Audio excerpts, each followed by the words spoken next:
নমস্কার বন্ধুরা, আজ আমার হাতে এই সুন্দর KHZ DH অ্যাডেনিয়ামটা দেখলে বুঝতে পারছেন যে আজকের এপিসোড হচ্ছে অ্যাডেনিয়াম নিয়ে। বন্ধুরা, প্রথমেই আমি আমার এই প্রিয় অ্যাডেনিয়াম গাছটা সম্পর্কে আপনাদেরকে কিছু বলবো। এই গাছটা কিন্তু আমি প্রায় 4 বছর আগে থাইল্যান্ড থেকে ইম্পোর্ট করা সিড থেকে তৈরি করেছিলাম। প্রায় 10 থেকে 12টা সিড আমি এনেছিলাম, তার মধ্যে থেকে মোটামুটি 7-8খানা গাছ হয়েছিল, 1-2টো গাছ নষ্ট হয়েছে, পরে জার্মিনেশন সবকটাই করেছিল। সমস্ত গাছ বড় হয়ে গেলেও আমার কাছে একটা মিস্ট্রি ছিল, এই গাছটা কেন বড় হচ্ছে না, কিছুতেই বড় হচ্ছিল না। মোটামুটি 2 বছর গাছটা একদম ছোট, 2 ইঞ্চির মতন ছিল এবং এর পাতাগুলো একদম কার্লি, দেখলে বুঝতে পাচ্ছেন, কাছে আনলে একদম কার্লি লিফ এবং ভিতরে পুরো পাতাগুলো পুরো ঠাসা থাকতো, একদম ডালের ব্রাঞ্চগুলোও দেখা যেত না। কিন্তু যখনই গাছটা 2-3 বছর বয়স হয়ে গেল, গাছটা একটা অদ্ভুত সুন্দর শেপ হলো, যেটা সত্যি আমার ভালো লাগতে শুরু করলো। তবে এই গাছটার শেপ আরও সুন্দর ছিল। আমার পুরনো বাড়ি থেকে এই গাছটাকে যখন আমি এই বাড়িতে আনছিলাম, তখন এটাকে একটা ছোট ব্যাগের মধ্যে রাখা হয়েছিল, যার কারণে এর এইসব সাইডে যে ডালগুলো ছিল, যেগুলো থাকলে গাছটাকে আরও সুন্দর লাগতো, একটা সুন্দর একটা শেপ, একটা মানে অন্যরকম একটা কম্প্যাক্ট শেপ এটাকে দেয়া যেত, সেই ডালগুলো এর থেকে নষ্ট হয়ে যায়। এর ফলে গাছটাকে আবার নতুন করে রিকনস্ট্রাক্ট করতে একটু টাইম লেগে গেছে, যার জন্য গাছটা একটু সামান্য এলোমেলো। তা নাহলে দেখলে বুঝতে পারছেন গাছটা সম্পূর্ণভাবে একটা গম্বুজ আকার নিয়েছিল, যার নিচের দিকটা এখানে একটা ডাল ছিল, এই দিকের ডালটা আরও একটু লম্বা ছিল। সেই ডালগুলো কেটে দেওয়ার পরে সমস্ত নতুন ডাল থেকে রিকনস্ট্রাক্ট করা হচ্ছে এই গাছটি। তবে এই গাছটার থেকে আমি এখনও ফুল পাইনি, জানি না এবছর হয়তো ফুল আসবে। আমি অনেক পুরনো এক্সপার্টদের কাছে শুনেছি যে গাছটা ফুল আসার মতন হয়ে গেছে, চাইলে ফুল চলে আসতে পারে যে কোনো সময়। আমি এই গাছটার মিডিয়া তৈরি করেছিলাম সিন্ডার এবং অল্প কিছু ভার্মিকম্পোস্ট এবং পাতা পচা সার এবং কিছু চারকোল মিশিয়ে। একটা সুন্দর ওয়েল ড্রেন সয়েল এটাতে দিতে হয়, কারণ গাছটা মোটামুটি হার্ডি, তবে যেহেতু এটা একটা মূল্যবান গাছ, সেজন্য একটু স্পেশাল কেয়ারে রেখেছিলাম। বন্ধুরা, আমার প্রায় সব অ্যাডেনিয়ামেই ফুল কম বেশি ফুটছে, এটা অ্যাডেনিয়ামের সিজন। আপনারা যারা অ্যাডেনিয়াম করেন সবার গাছেই আশা করি প্রচুর ফুল ফুটছে। আমাকে অবশ্যই কমেন্ট করে জানাবেন এবং আমাদের যে ফেসবুক পেজ রয়েছে প্ল্যানেট বোগেনভিলিয়ার জন্যে এবং planet green, any kind of গার্ডেনিংয়ের ম্যাটার বা বিভিন্ন ধরনের প্রবলেম আমরা সলিউশন করে থাকি এই সমস্ত ফেসবুক গ্রুপের মাধ্যমে, যাতে করে আপনাদের বিভিন্ন ধরনের সমস্যা যেগুলো গার্ডেনিং করতে করতে অ্যারাইজ হয়, সেগুলো যদি সেখানে আপনারা শেয়ার করেন, তো পরবর্তীতে একদম সেই জায়গা থেকে একদম পারফেক্টলি সেই ছবিগুলো দেখে সেই জিনিসটাকে সলভ করার চেষ্টা করা হবে।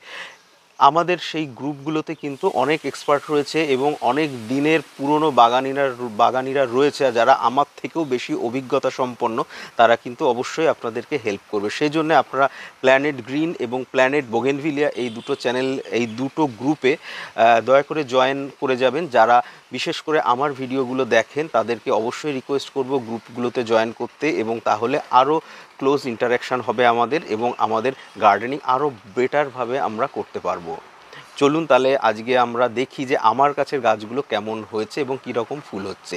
আপনাদের গাছগুলো অবশ্যই দেখার রিকোয়েস্ট রইল আমার। অবশ্যই আপনারা গাছগুলো পোস্ট করুন, গাছের ছবি পোস্ট করুন ফেসবুকের গ্রুপগুলোতে, বিশেষ করে প্ল্যানেট গ্রিনে অ্যাডেনিয়ামের ছবি অবশ্যই পোস্ট করার অনুরোধ রইল। প্ল্যানেট বোগেনভিলিয়া গ্রুপটা কিন্তু সম্পূর্ণভাবে বোগেনভিলিয়ার জন্যে এবং এক্সপার্টিস আমরা ওখানে শেয়ার করব, কোনো সেলফ প্রমোশন ওই গ্রুপটাতে হয় না।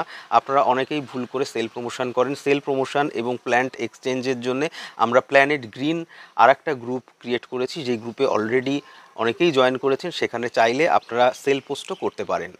আজকের যে বিষয়বস্তু, সেই বিষয়বস্তুতে চলে যাই। আজ আমরা দেখব আমার গাছগুলোতে কীরকম ফুল হচ্ছে অ্যাডেনিয়াম। আমার সংগ্রহ অনেকেই দেখতে চেয়েছেন, সেই আমার সংগ্রহ নিয়ে আজকের এপিসোড।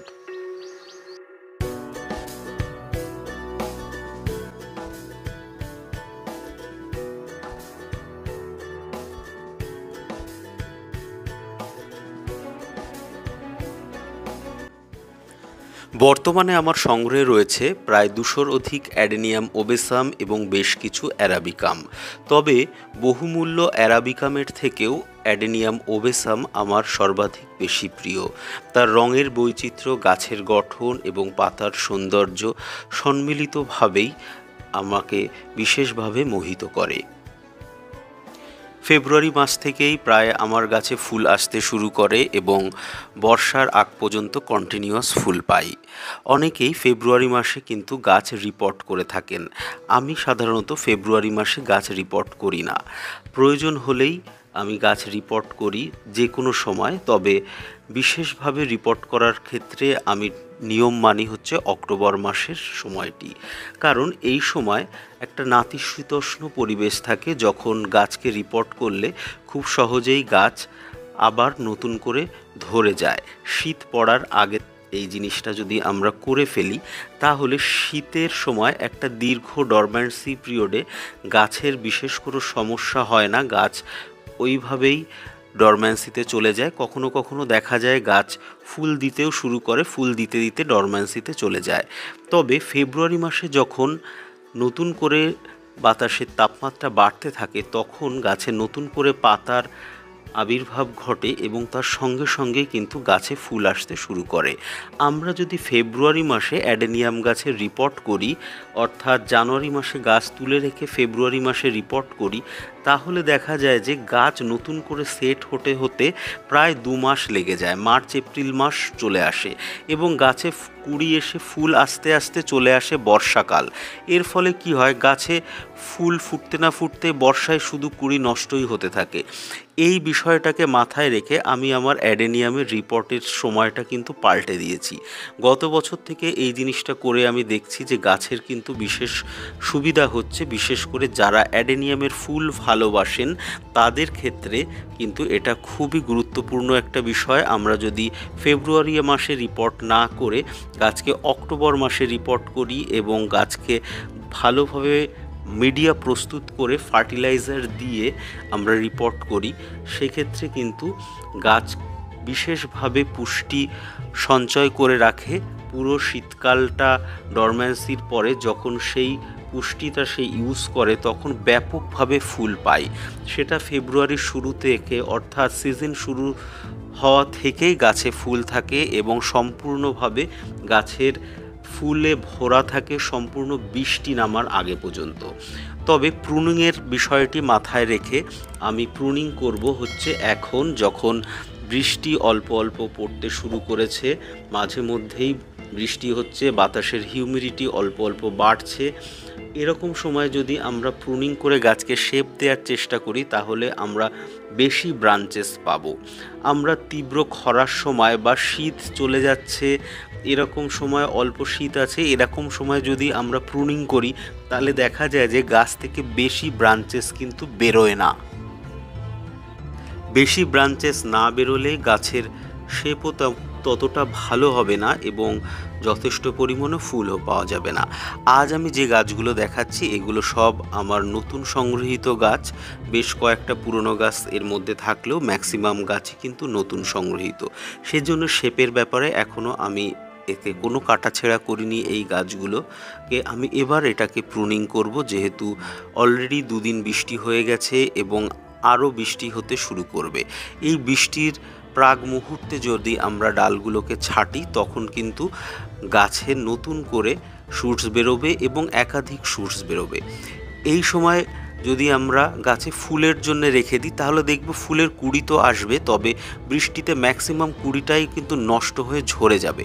সেক্ষেত্রে আমরা না পেলাম ফুল, না পেলাম ভালো গাছের শেপ, তাহলে আমরা কি পেলাম? এই বিষয়টা মাথায় রেখে কিন্তু প্রুনিংয়ের টাইমটা চেঞ্জ করা প্রয়োজন। অনেক গার্ডেনার বা অনেক ইউটিউবারদেরই আমি দেখেছি যে তারা প্রুনিং করার কথা বলেন ফেব্রুয়ারি মাসে বা রিপোর্টিং করার কথা বলে ফেব্রুয়ারি মাসে। যদি প্রয়োজন না হয় তাহলে কিন্তু আমাদের করার প্রয়োজন হয় না রিপোর্টিং। আমরা যদি সঠিকভাবে মিডিয়া প্রস্তুত করতে পারি অ্যাডেনিয়ামের জন্য, তাহলে একবার পটিং করলে সেই গাছ আমরা প্রায় 2 থেকে 3 বছর কোনো রকম মিডিয়া চেঞ্জ না করে অনায়াসে সেই টবে রেখে দিতে পারি। আমরা জানি অ্যাডেনিয়ামের ফ্লাওয়ারিং কতটা ভালো হয় এবং তার সঙ্গে সঙ্গে অ্যাডেনিয়ামের খাবার কতটা লাগে।